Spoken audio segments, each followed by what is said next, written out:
Today, talking about head position, where your head should be through various movements. It should just be in line with the torso. That's it. What else do we need, right? Right. This is my story.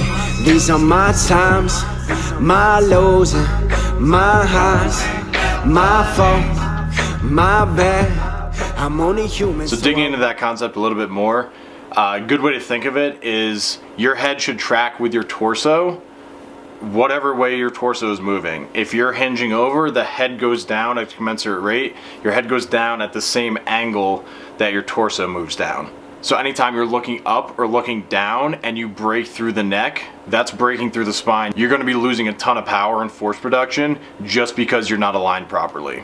You can think of that the same way as overextending through the lower back, rounding through the upper back, basically any sort of bad back position. Most people think of that as cause for injury or potential injury, but you're also losing a ton of power when you're not maintaining a good neutral spine position.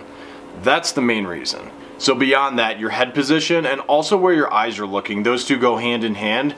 Those are going to determine what muscles in your body are kind of lighting up and activating. So we use a pull-up as a first example. If you're looking up at the bar, first of all, the bar's not going anywhere. I promise it'll be there when you get up to the top. Second of all, if you're looking up at the bar, you're breaking through the neck, so you're losing that power. So also, as you lift the head up and or you're looking up, your head can still be neutral, but if you look up, the same thing happens.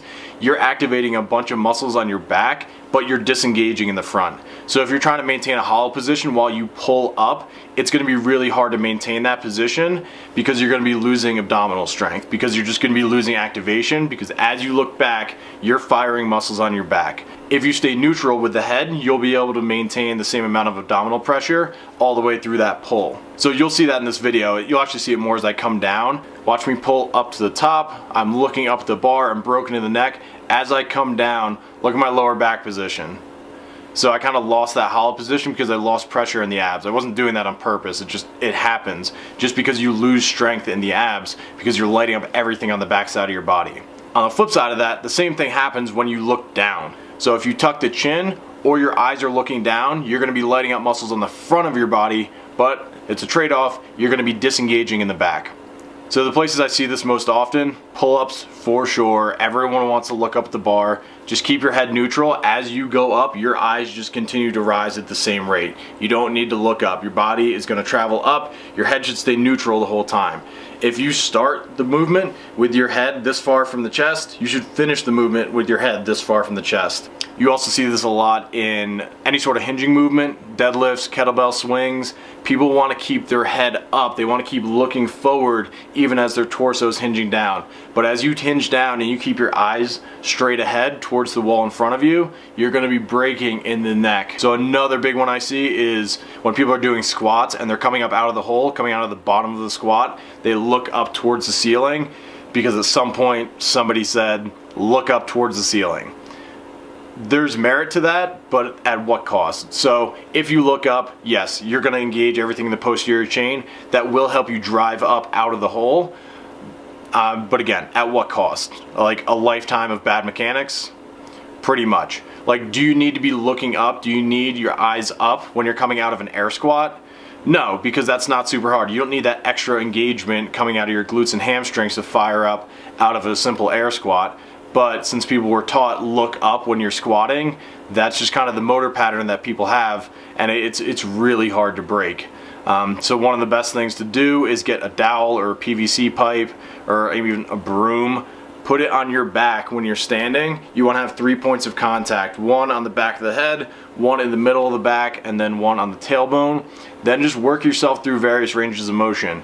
Go through a hinge movement, go through a squat. And then if you start deviating through the spine at any point, you'll lose one of those points of contact. If you start rounding through the thoracic spine, you'll lose the point of contact, typically on the tailbone.